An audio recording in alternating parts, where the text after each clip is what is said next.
O sige, Melay. Salamat ulit ha. Walang anuman. O sige, maiwan na kita ha. Sandali lang, Melay. Bakit? May sorpresa ako para sa'yo. Ha? Anong ibig mo sabihin?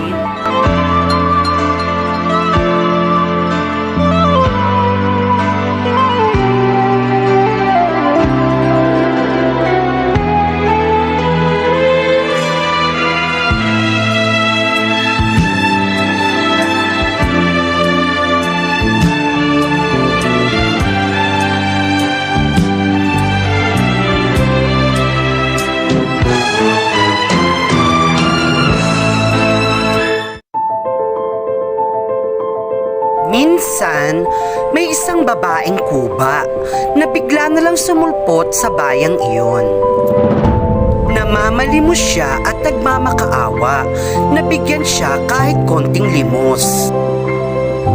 Pero tila ba walang pumapansin sa kanya at ang iba naman ay parang nandidiri sa itsura niya. Palimos po, para yun na kumawa, palimos po. Ano sabi? Palimos po. Oy, tingnan mo yung kuba, kawawa naman. Oo nga. Wala nagbibigay sa kanya. Kawawa talaga. Palimos po, kahit konti lang po. Palimos po. Ay, mamaya sa negosyo ko. Oy, konti Ay, lang sali. Sali, mamaya sa negosyo ko.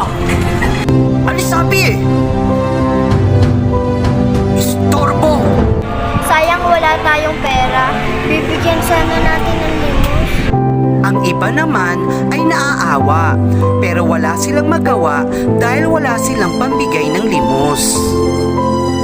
Ang hindi alam ng kuba ay isang babae ang kanina pa nakamasid sa kanya. Sandali lang. Sandali lang. Bakit? Ako si Melay. Magsisimba sana ako eh. Ikaw, anong pangalan mo? Ako naman si Doray. Kawawa ka naman. Pulubi ka na. Tuba ka pa. At nakita ko na walang nagbibigay sa'yo ng limos. Pero wag ka nang malungkot. Eto kahit papano makakatulong to sa'yo. Naku, maraming salamat. Pasensya ka na ha. Ito lang kasi ang pera ko eh. Salamat. Ito tanggapin mo.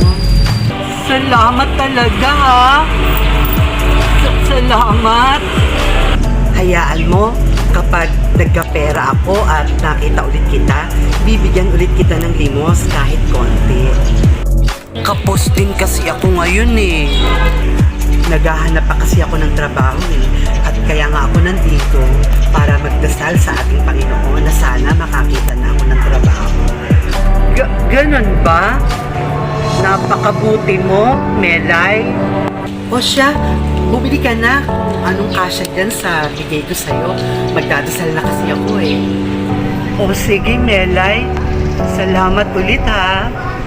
Walang anuman. O sige, maiwan na kita ha. Sandali lang, Melay.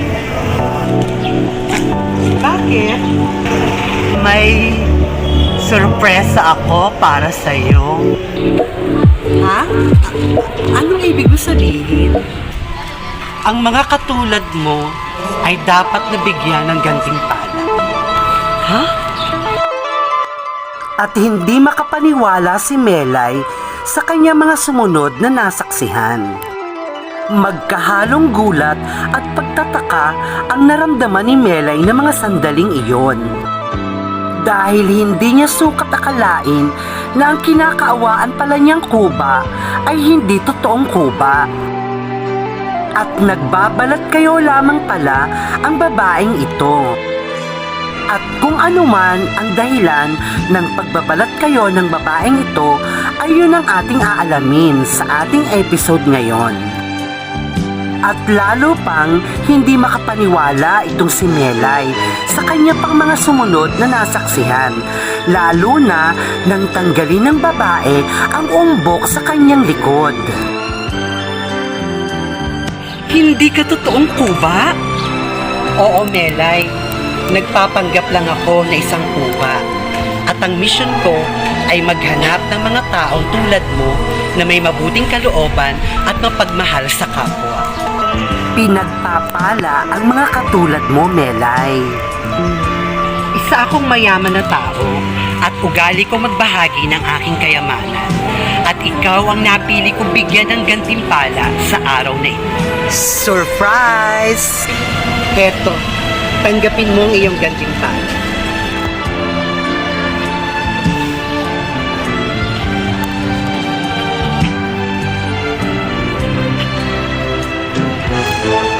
Naku, ang dami-daming pera nito. Naku, hulog ka ng langit sa akin, Oray. Maraming salamat. Walang anuman, Melay. Deserve mo ang gantimpalang yan dahil sa kabutihang ipinakita mo sa akin. At sana, gamitin mo yan sa mabuting paraan. At higit sa lahat, huwag ka sa akin magpasalamat, kundi sa ating Panginoong Diyos. Salamat po, Panginoong Diyos.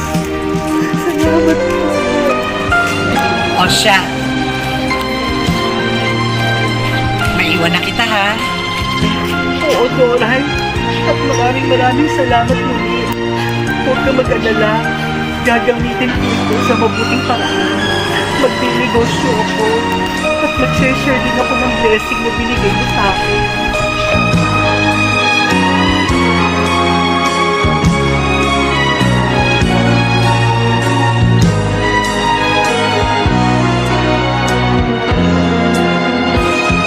O mga viewers, baka makatagpo rin kayo ng babaeng tulad ni Doray na nagpapanggap lang na isang kuba.